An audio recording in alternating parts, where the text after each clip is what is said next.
Hello friends, and welcome to another Happily Letter After tutorial. Today, because we have had many requests for this mandala one, I'm doing another mandala tutorial, but this one's slightly different. We're doing it in kind of like that scratch art style. So if you've ever done scratch art, you'll know what I mean. When you were a kid, you know, the black paper, and when you scratch away underneath, it has either rainbow, silver, gold, whatever. We're gonna do something similar to that, but in Procreate. So first, get your canvas. I have 3000 by 3000 pixels, a nice square canvas. And the brush we're gonna be using one that comes with Procreate under airbrushing, the soft brush. And first, we're gonna go into our colors here, and we're gonna drop a color in for our base color. So in the disc mode here, you can just kind of drag around and pick a color. I'm not picking anything in particular. I'm gonna do kind of a rainbow order. So if you drag that color in, that'll fill in your background. Next, what we wanna do is, if we go to our wrench icon, we're going to turn on our drawing guide, and we're gonna edit the drawing guide. We're going to turn on symmetry, and under options, we're gonna make sure radial's turned on and rotational symmetry, so we can get our mandala, and we're gonna do it for the colors as well. And then just hit done twice. And I know this might be a little fast, but feel free to pause if you need to catch up. And so now I'm going to drag, and I'm going to get a nice orange color.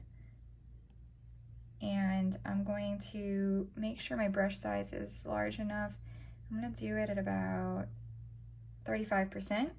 And I'm just going to start here in the middle and work my way to the edges.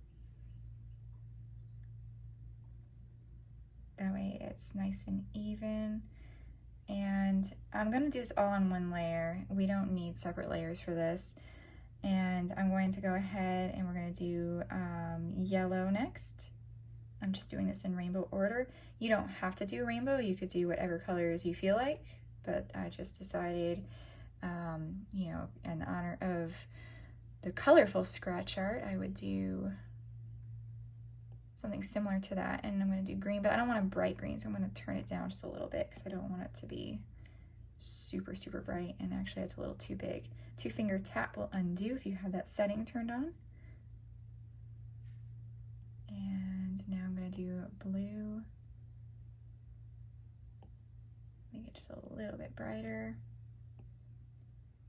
Do colors that you like, ones that you feel real comfortable with. And my brush is a little big, so I'm going to go down as we get in the middle here. I'm going to go down to about 20%, because I don't want it to overpower the other colors. And then last, we'll get a nice purple color, which is my favorite color actually. Okay, so it's kind of harsh lines, as you can see. It's not real blended. So what we're gonna do is we're gonna go up here to the magic wand, and we're going to go to the Gaussian blur. And with our pencil, we're just going to kind of go to the side here. And you notice it gets extremely blurry the more you go to the right, and the more you drag it to the left, the more it looks like your original. So I'm going to go, I want it to be blurry, but I don't want it to be too blurry. So I'm going to go to about 29%, and I think that's good.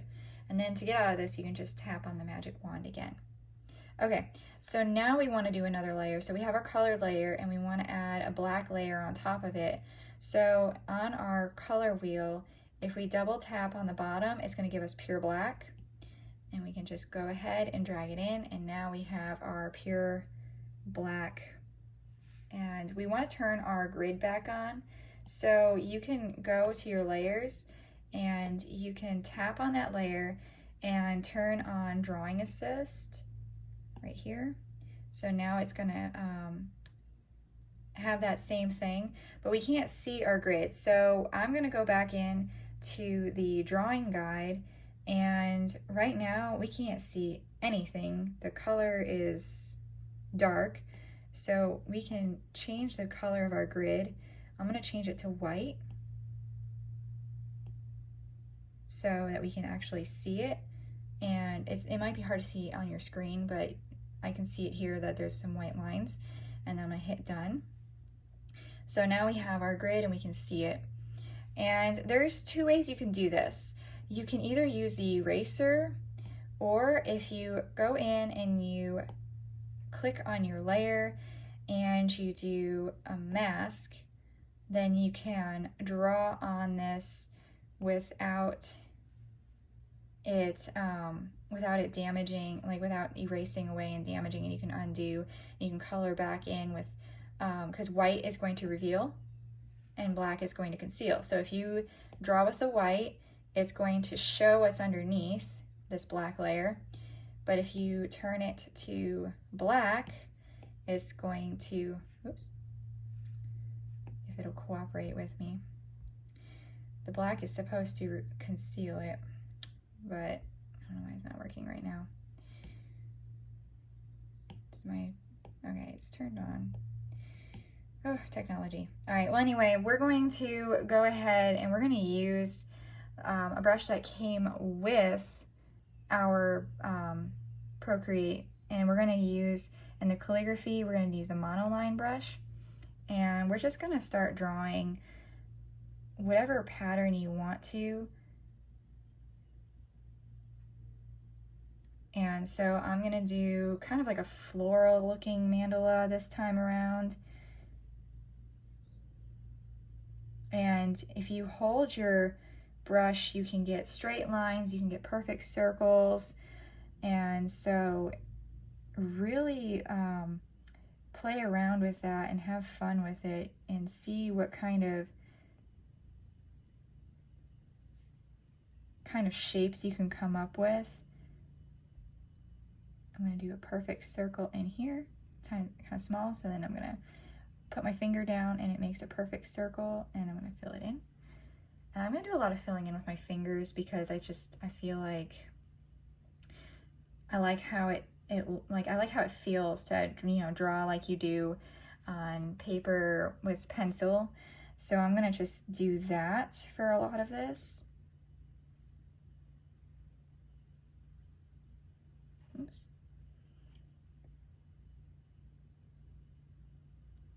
Okay, so this one's going to be a little bit trickier. I'm going to try to do kind of a teardrop shape. And you know, when I practice these, I have to do this over and over and over again as well. So it's not just you. As you can see, like I always am having to go back in and change things. And if you feel like you're not stable with your hand, you can always do your streamline up. Like I have mine up pretty high already, but if you're really unstable, it'll help you with smooth lines, just in case you were wondering about that. So I'm gonna do it from the top, because sometimes that works better.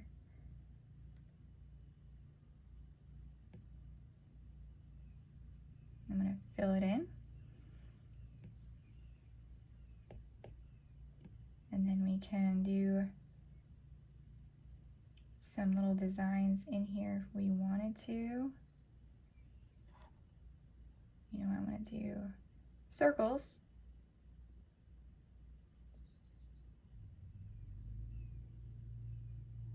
And that one didn't turn out perfect, circle, so I'm going to do it again. And you can always drag it to make them smaller too. So if you don't like the size of it, after you hold it down, you can move your brush in and out, and it'll change the size.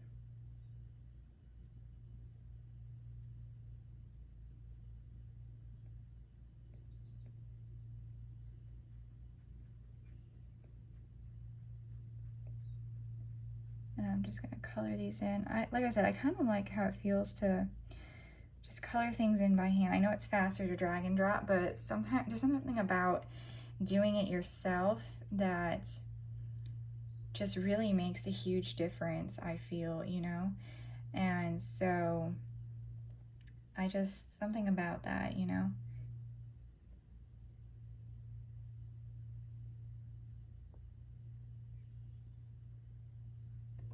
Actually, I don't want it to be connected. I think I'm going to do it disconnected. And I will do, it depends on the angle, because like for me it's easier to draw, I'm going to do a little heart. It's easier for me to draw it this way versus upside down. So you do what feels comfortable to you, and you can turn the canvas, but the beauty about doing it radial like this is you don't have to turn the canvas. So you can just kind of keep it, you know, whatever way. And for me, I like doing simple designs, but sometimes there's a time for complex. Obviously for tutorials, complex isn't always the best because we have a limited time and I don't want to bombard your time with a long tutorial. I mean, if you'd love me to do that, I'll gladly, I can gladly make a longer tutorial sometime. If you guys are interested, just let me know.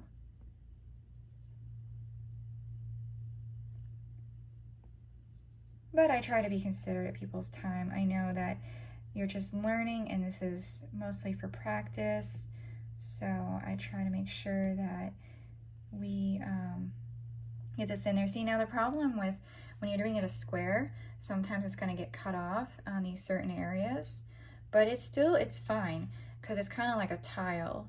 So it depends on the look you're going for, because if you don't want to get cut off, then I would say work on these edges here, not in the corners. But otherwise you can turn the radial off, or you can erase these parts even if you'd like to, and that way it doesn't look like it's cropped. But I kind of like this look because now it looks like I have a tile and it's going to go in the kitchen or a bathroom or wherever. So there's something nice about this, I think, doing it this way. But again, everything is about preference. What do you prefer in your art? But anyway, I know that this has been really popular, doing the mandalas, and it's so easy, as you can see, and it's so much fun, and there are endless possibilities that you can do with these. So I really hope that you enjoyed this and that you learned something new, and that maybe now you'll start doing some more scratch art stuff. And you can always add another layer and turn off this layer and do another one if you wanted to, and just keep going on the same one and have multiple ones, like a coloring book. You can do that. Experiment with different patterns in the background of your colors. You can do zigzags, swirls, polka dots in the background, whatever you like. But I know this was kind of reminiscent for me when I was a kid with doing scratch art, so that was always fun. But if you enjoyed this, please please subscribe to the videos, and leave me a comment. And I hope to see you for the next tutorial. Thank you.